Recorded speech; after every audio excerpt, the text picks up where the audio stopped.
మంచిది కాదు. మరి ఇంతమంది ఆడబిడ్డల ఉసురు ఇవాళ ఖచ్చితంగా ఈ ప్రభుత్వాలకి నాయకులకి తగులుతుందని నేను బలంగా నమ్ముతున్నా. ఎందుకంటే ఒక్క ఆడబిడ్డ ఏడిస్తేనే ఆ ఇంటికి మంచిది కాదంట. అటువంటిది ఇక్కడ ఇంతమంది ఆడబిడ్డలు నిన్ను చూస్తుంటే కడుపు తరిగిపోతుంది. చిన్న చిన్న పిల్లలు ఎత్తుకొని ఎగ్జామ్స్ జరుగుతున్నాయి, ఒక పక్కన స్కూళ్ళలో వాళ్ళు వెళ్ళి పరీక్షలు రాయాలి. ఇల్లు మంచిగా ఉండి అంత మంచిగా కూడా పిల్లలు ఎగ్జామ్ రాయడానికి టెన్షన్ పడతారు. అట్లాంటిది రాత్రికి రాత్రి బుల్డోజర్లు వచ్చి కొట్టి పడేసి పుస్తకాలతో సహా మొత్తానికి నేలమట్టం చేశారు మీ ఇళ్ళని. అవి చూస్తుంటే చాలా బాధ అనిపించింది.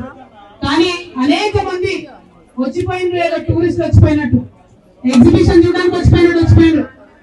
ఎగ్జిబిషన్ అయిందేమన్నా కాదు కదా, మన దుఃఖం కదా, మన ఆవేదన కదా, మన ఇల్లు కదా, మన మొత్తం జీవితం కదా. ఇది కొన్ని రాజకీయ పార్టీలకు ఎగ్జిబిషన్ లాగా ఉంది. నన్ను చాలా మంది అడిగారు, మీరు వెళ్ళండి, తొందరగా వెళ్ళండి అంటే నేను ఒకటే మాట చెప్పాను, నేను ఎక్కడున్నా ఆడబిడ్డల పక్షానే ఉంటా, నేను ఎక్కడున్నా పేదవాళ్ళ పక్షానే ఉంటా, నేను ఎక్కడున్నా నీకోసం మాట్లాడుతూనే ఉంటా అని చెప్పాను. ఒక సమయం వస్తుంది, ఒక టైం వస్తుంది, ఖచ్చితంగా మీ దగ్గరకు వస్తాను. వచ్చిన తర్వాత సొల్యూషన్ లేకుండా, పరిష్కారం లేకుండా వెళ్ళను. ఆ విషయం చెప్పడానికి వచ్చాను. ఇంతకు ముందు రాగానే కొంచెం రిలాక్స్ వచ్చిన తర్వాత అదే చెప్పాను మీకు, నేనేదో వచ్చి మిమ్మల్ని చూసి వెళ్ళడానికి రాలే. కూర్చొని సావధానంగా మీతో మాట్లాడి ఈ అంశాలన్నీ కూడా ప్రభుత్వంతో మాట్లాడి మెప్పించి ఒప్పించి ముందుకెళ్ళడానికి ఇక్కడికి రావడం జరిగింది. మరి మీ అందరూ కూడా ఒప్పుకుందా? మీ అందరూ కూడా గట్టి కూర్చుంటారా? ఎందుకంటే ఇవాళ ఇక్కడ నాతో పాటు విజేంద్ర మహారాజ్ గారు కూడా ఉన్నారు. మరి ఆయన కూడా మొండిగట్ట పట్టుబడితే వదిలినటువంటి మనిషి కాబట్టి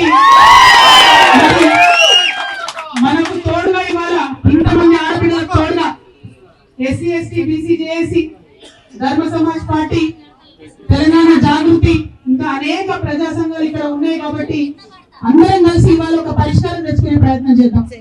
ఎందుకంటే మనని ఇక్కడికి తోలింది అంతే, వదిలేసింది.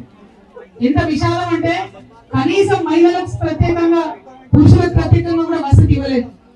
కనీసం ఇప్పటి వరకు డిఎన్ఎంహెచ్ఓ వచ్చి ఒక హెల్త్ క్యాంప్ కూడా పెట్టలేదు. ఎందుకోసం ఆలోచన ఉండాలి కదా. సందర్భ సడేమి అని చెప్పి అంతకుముందు మన ఇల్లు కూర్చోడానికి ప్రయత్నం చేసిన టిఆర్ఎస్ పార్టీ వాళ్ళు అప్పుడప్పుడు భోజనాలు పెట్టి, మెడికల్ క్యాంపులు పెట్టి పాపం ఆడుకుందామని ప్రయత్నం చేస్తూ ఉన్నారు. తప్పులేదు, మంచిదే, చేయాలి. కానీ జిల్లా కలెక్టర్ గారు ఏమైనారు, ప్రాథమికమైనటువంటి బాధ్యత ఆయన మీద ఉంది కదా. ఇంతమంది మనుషుల్ని ఒక కొట్టంలో తోలినట్టు తోలిండ్రు. చిన్న పిల్లలు ఉన్నారు, కనీసం వారి ఆరోగ్యం పట్ల మీకు ఏమాత్రం కూడా కన్సర్న్ లేదని అర్థమవుతా ఉన్నది. అన్యాయం ఇది, దారుణం ఇది. ఒక్క రోజు కూడా కలెక్టర్ గారు ఇక్కడ రాలేదని చెప్తా ఉన్నారు.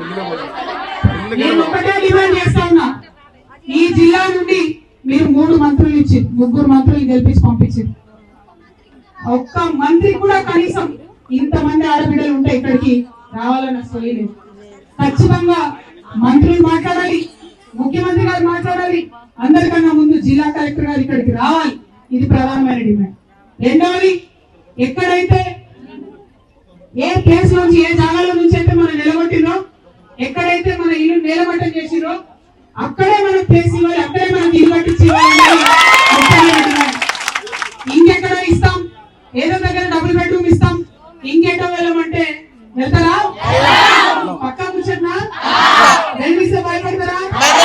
తిరిగి వెళ్తాడు ఒకసారి పక్కనా నమ్మచ్చా? తప్పకుండా ఒకటే ఒక నిన్న ఏం లేదు. మనకి ఎక్కడైతే మన ఇల్లు ఎక్కడైతే కూల్చివేశారో అక్కడే ఇల్లు కావాలని డిమాండ్ చేద్దాం. మరి అల్టిమేట్ గా ఒకటే ఒక విషయం నేను చెప్పదలుచుకుని, రాష్ట్రం మొత్తంలో కూడా పేదల మీద జులుం నడుస్తుంది, పేదల మీద బుల్డోజర్లు తిరుగుతున్నాయి. పెద్దవాళ్ళ బిల్డింగ్ ఏమో ఎక్కడున్నాయి అక్కడే ఉన్నాయి, కానీ పేదవాళ్ళ మీద మాత్రం అన్ని చోట్ల అన్యాయం జరుగుతాం. దాన్ని ఎదిరించడానికి ఖచ్చితంగా మేమందరం కూడా మీ అండగా నిలవడానికే ఇక్కడికి వచ్చినాం. ఏ రాజ్యాంగం అయితే పట్టుకొని రాహుల్ గాంధీ గారు మాట్లాడుతూ ఉంటారో ఆ రాజ్యాంగంలో ఉన్నటువంటి అన్ని హక్కులను కూడా కూలీ చేస్తూ ఇవాళ మన ఇళ్ళ మీదకి బుల్డోజర్ ఆర్డర్లు వచ్చినాయి. ఖచ్చితంగా దానికి మనకు న్యాయం జరగాల్సిందే, దానికోసం ఐక్యంగా పోరాటం చేయవలసిందే. ఈ ఐక్య పోరాటాలకు మరి ఇక్కడ ఉన్నటువంటి వేదిక ఒక నాందిగా కనపడతా ఉన్నది. మనందరం ఇక్కడ ఉన్నాం కాబట్టి అందరం కూడా కలిసి ఏం కార్యాచరణ చేద్దాం, ఎట్లా చేద్దాం, మీరందరూ ప్రపోజ్ చేయండి. మీరందరూ ఎట్లా అంటే అట్లా తెలంగాణ జాగృతి మీతో నిలబడుతుంది. ఇవాళ ఇక్కడికి వచ్చినామంటే పరిష్కారం చూపెట్టే వెళ్ళాలనేటటువంటి తెలియజేస్తూ మీ పక్షాన నిలబడతామని తెలియజేస్తూ మరి కొనసాగించవలసిందిగా సభను కొనసాగించవలసిందిగా కోరుతాం. హిట్ టీవీ యాప్, ఇందులో short news, live news, entertainment shows, movies, digital magazines తో పాటు మీ జిల్లా వార్తలను కూడా ఫ్రీగా చూడొచ్చు. అంతేకాదు కేజీ నుంచి పీజీ వరకు విద్యార్థులకు స్కాలర్షిప్ కూడా అందిస్తున్నాం. ప్రతి వారం 10 మందికి లక్కీ డ్రా ద్వారా ఒక్కొక్కరికి 10,000 రూపాయలు అందిస్తున్నాం. ఇంకెందుకు ఆలస్యం, వెంటనే హిట్ టీవీ యాప్ ని డౌన్లోడ్ చేసుకుని ఫ్రీగా ఎంటర్టైన్మెంట్ పొందండి. Hit TV app.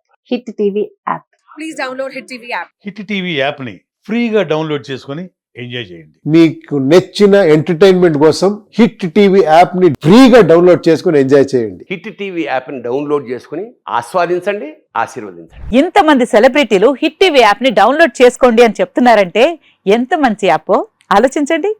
America America America అమెరికాలో చదవాలనుకునే వాళ్ళకి విశ్వసనీయమైన పేరు మన శౌర్య కన్సల్టెన్సీ. UK లో 1 year masters, UK లో 1 year masters, 2 years work permit up to 5 years visa. Contact Saurya Consultancy. Contact 89851 89851.